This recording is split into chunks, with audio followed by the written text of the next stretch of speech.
कई लोग ऐसे भी देखे हैं कि जिन्हें पता तो कुछ नहीं है, लेकिन उन लोगों ने कई जो भी सिविल इंजीनियर स्टूडेंट होते हैं उनको ये बताकर गुमराह किया है कि तू एग्ज़ाम की प्रिपरेशन मत कर, तो किसी के यहाँ जॉब मत कर, तू अपना ऑफिस शुरू कर, हम तुझे सपोर्ट करेंगे, हमारे पास 10-20 साल 30 साल का एक्सपीरियंस है। लेकिन जब वो बच्चा पास आउट हुआ तो उसके बाद उन्हीं व्यक्ति ने, जिस व्यक्ति ने कहा था उस स्टूडेंट को कि तू आगे बढ़, हम तेरा साथ देंगे, उस व्यक्ति ने सीधे हाथ ऊपर कर दिए और बता दिया कि अब मुझे कुछ भी नहीं पता है, जो तुझे करना है तू कर। तो उस समय जो बच्चा फील करता है वो कुछ इस तरह से होगा कि मान लीजिए कि उसके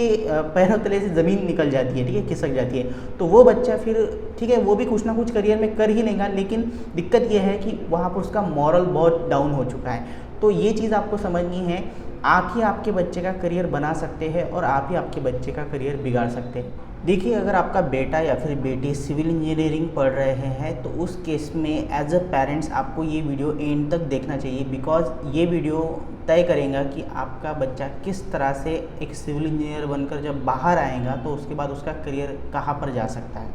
क्या वो सफल होगा या फिर असफल। सबसे पहले एक चीज़ मैं यहाँ पर बता दूँ, मान लीजिए अगर आपने आपके बेटे को सिविल इंजीनियरिंग पढ़ने के लिए फोर्स किया है तो एक उम्मीद आप यहाँ पर छोड़ दीजिए कि वो खुद कुछ करने वाला है, ठीक है, आपको उसको गाइड करना ही होगा। और आप अगर इस प्रकार के व्यक्ति हो कि जो अपने बच्चे को फोर्स करके यानी ज़बरदस्ती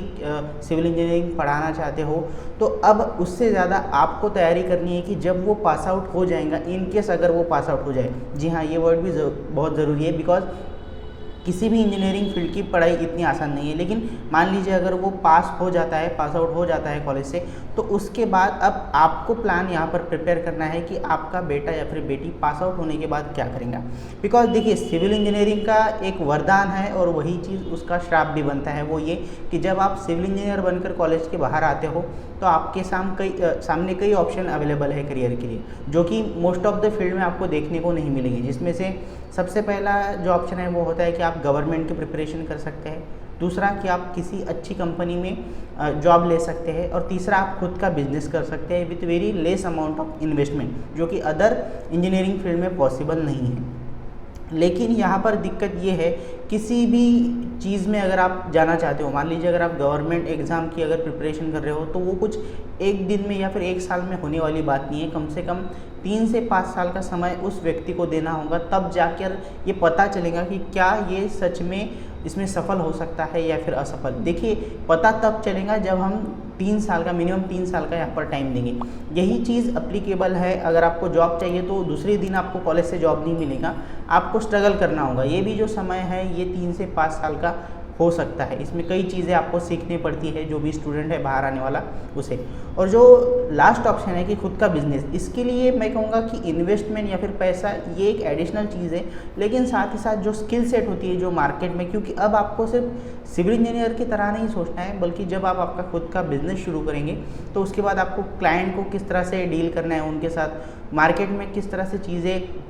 ऊपर नीचे होती है, ये सब चीज़ें भी आपको सीखनी होती है। तो मैं कहूँगा कि बिज़नेस स्किल भी आपको यहाँ पर आनी चाहिए, फिर मार्केटिंग स्किल आपको पता होनी चाहिए। तो ये सब करने के लिए आपको कम से कम 3 से 5 साल का समय लगता है। तो ये चीज़ें अब अगर आपने फोर्सफुली आपके बेटे को या फिर बेटी को सिविल इंजीनियरिंग में डाला है, तो ये चीज़ें आपको ही सेटअप करनी होगी। सेटअप इन द सेंस, आपको तय करना होगा कि इन 3 में से उसे किस चीज़ की तरफ आपको लेके जाना है, और उसकी सफलता और असफलता का श्रेय सिर्फ आपको ही जाएगा, बिकॉज आपने उसे फोर्स करके इस फील्ड में एंटर किया था। अब एक दूसरी कैटेगरी कुछ ऐसी है कि मान लीजिए कि बच्चे का सच में इंटरेस्ट था, एक ब्रिलियंट बच्चा है जो इस फील्ड में आ चुका है, अच्छे से पढ़ाई कर रहा है, अच्छे से उसके मार्क्स है और वो पास आउट हो जाते हैं। लेकिन फिर भी एक दिक्कत है,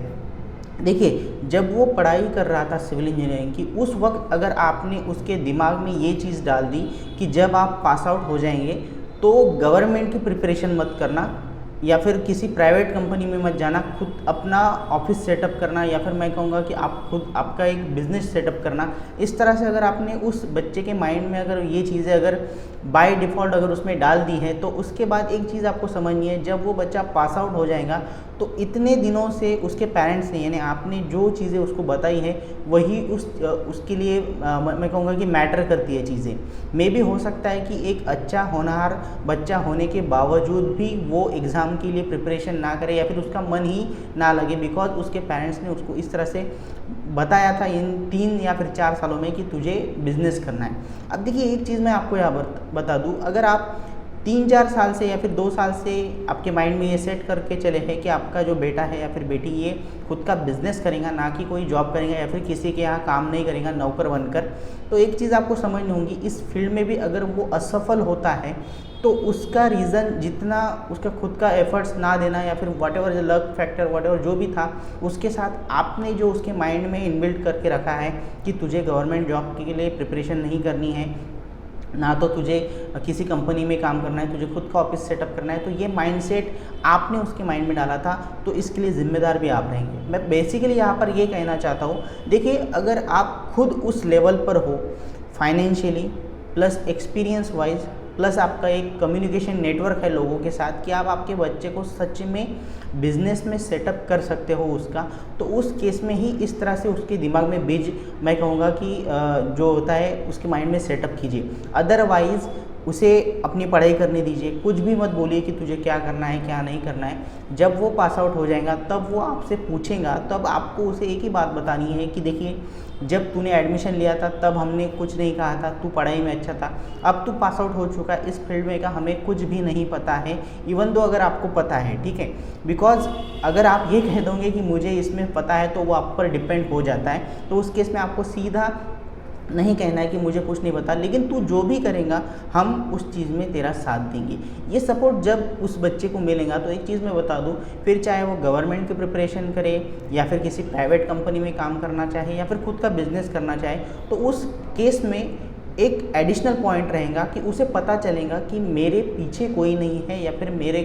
जो भी सपोर्ट है अब मुझे खुद ही खुद के लिए सपोर्ट क्रिएट करना है। तो इसमें एज अ सिविल इंजीनियर वो कुछ भी कर सकता है और इसके जो रिजल्ट होंगे एज़ कम्पेयर टू जो मैंने 2 केस बताई, उसके केस में सक्सेसफुल होने की जो चांसेस है यहाँ पर ज़्यादा है, यहाँ पे प्रोबेबिलिटी ज़्यादा है। तो आई होप मैं ये कहना चाहता हूँ कि अगर आपको कुछ भी नहीं पता है तो कुछ भी मतलब कहना है इसलिए ये मत बोलिए कि तुझे गवर्नमेंट प्रिपरेशन करनी है। मे भी हो सकता है कि आपका बच्चा बिजनेस अच्छे से कर सके, या फिर आप ये मत कहिए कि तुझे किसी अच्छे कंपनी में काम करना है, वहाँ पर अच्छे से पेमेंट मिलेगा। हो सकता है कि आपका बच्चा गवर्नमेंट की जो एग्ज़ाम है वो क्रैक कर सकता था। तो देखिए अगर आप खुद एलिजिबल हो, अगर आप खुद कैपेबल हो आपके बच्चे को ऊपर ले जाने के लिए, तो ही ये डिसीजन आप उनके सामने बोल के दिखाइए। अदरवाइज़ मैं कहूँगा कि सिंपल मॉरल सपोर्ट देना ही सफिशिएंट होता है आज के टाइम में। आई होप इस वीडियो से मदद होगी। अगर कुछ भी आपको यहाँ पर क्वेश्चन पूछना है तो आप कमेंट बॉक्स में पूछ सकते हैं। और हाँ,